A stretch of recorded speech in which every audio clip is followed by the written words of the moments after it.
Hello, my name is Tracy Allen, and I want to welcome you to Cooking with Some Friends.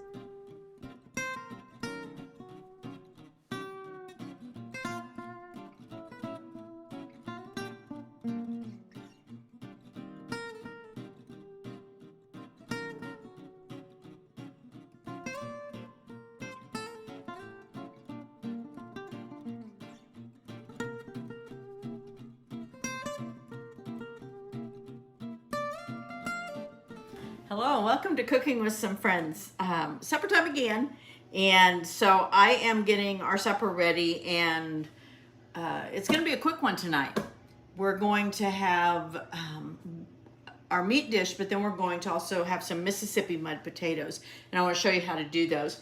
So I have taken about 6 potatoes, and I peeled and diced those up or cubed those up.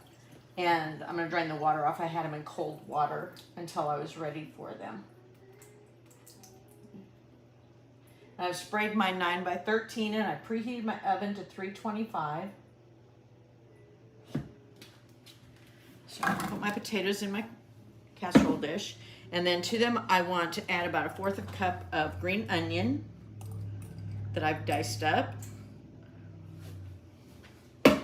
And a cup of mayo.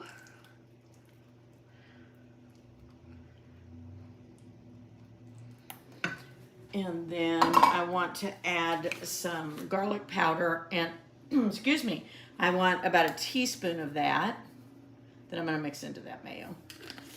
And then some salt and pepper to taste. And then I'm going to put in about 2 cups of shredded cheddar. Let's get these bags open. I have about 1.5 cups in that bag.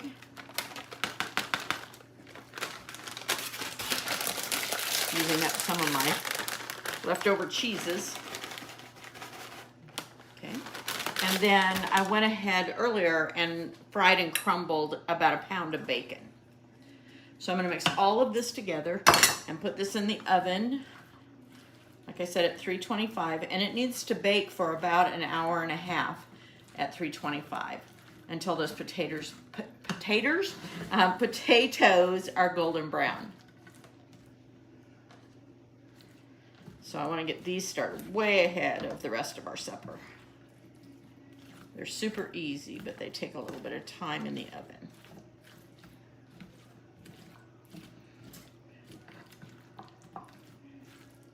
Make sure I get all those things, all parts of the potatoes.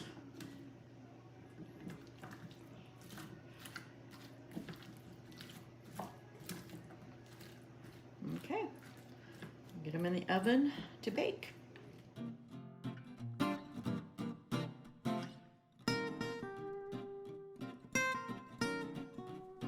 Hello everyone, and welcome to Cooking with Some Friends. I am going to make a quick supper tonight.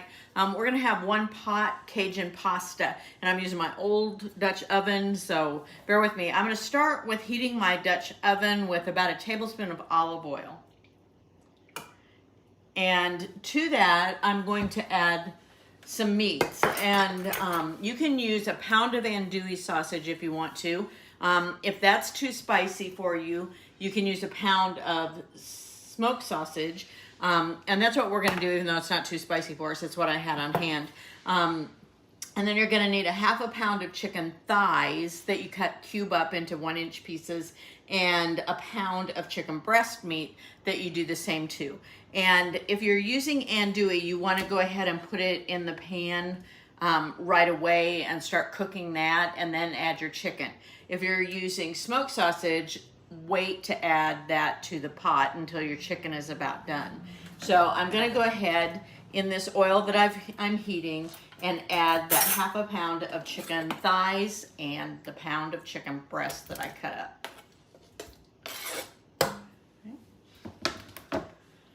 And I just want to cook that for about 7 to 10 minutes until it gets done all the way through.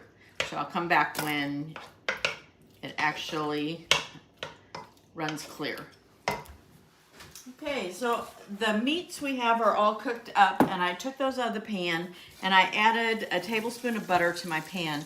Now I have a cup to a cup and a half of red and green pepper. I have about a half a cup to a cup of celery, some green onion, and the green onion I have about a fourth of a cup, and then a little bit of sliced onion as well. And all of those are going to go in, and we're going to saute those in that butter. And I've got this on a medium heat because we don't want to overdo it.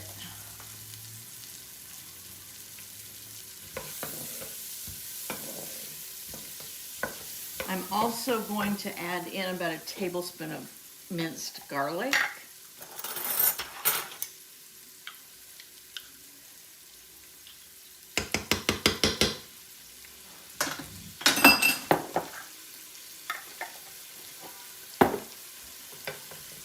I want to cook this until those peppers start to get tender and the onions are translucent. As you can see, it's a very colorful pasta dish. I got to go spend some time with one of my sets of grandchildren this morning, and we had a good time. Now we're getting ready this evening to go to more ball games, and that's always a good time too. So that's why we needed a quick supper dish, so we could eat before we leave. Okay, I'm just going to let that cook again until it's tender. Once it's tender, I have a 14.5 ounce can of fire roasted diced tomatoes that I'm going to add in. I'm going to season it with salt, and I've got some other seasonings and liquids that go in it, but I'll show you those when I come back. Okay, our vegetables are getting nice and tender, so I'm going to go ahead and add in that can of fire roasted diced tomatoes. And I also want to put in at this time that salt, and this is just to taste. And then I want in there also a tablespoon of Cajun seasoning, and we like Slacker Mama's Cajun seasoning.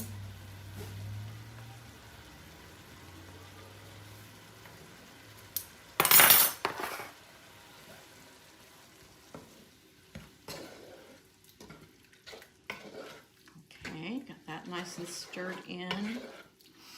It smells wonderful. And I'm going to add a half a cup of water and 4 cups of chicken broth.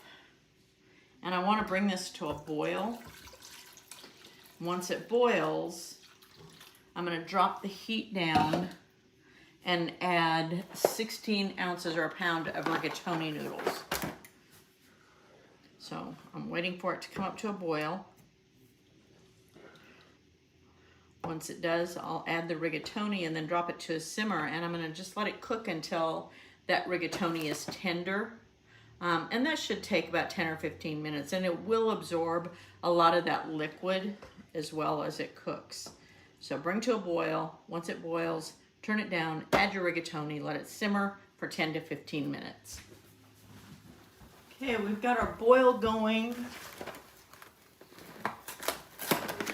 So I'm going to drop the heat down to just a medium low, add my pasta, stir that in, and let this simmer for 10 to 15 minutes, just until the pasta is tender and most of the fluid has been absorbed. Our rigatoni is tender, and you can see there's just a little bit of liquid left in it. So now I'm ready to take that meat that we cooked earlier and add it back in. And I'm going to let this cook again for 3 to 5 minutes, just so the flavors can incorporate a little bit better. And then at that point, I'm going to stir in 1 8-ounce brick of cream cheese that's at room temperature. Now, when you go to cube this up or cut it up, do it when it's colder. It makes it a lot easier, and then it'll melt down a lot better at room temperature. So that will be all that I have left to do for our 1 pot Cajun pasta when I let this cook together and then stir in my cream cheese to melt. Thanks for joining us for this session of Cooking with Some Friends. Make sure you like this video and subscribe to our YouTube channel. And find us on Facebook at Cooking with Some Friends.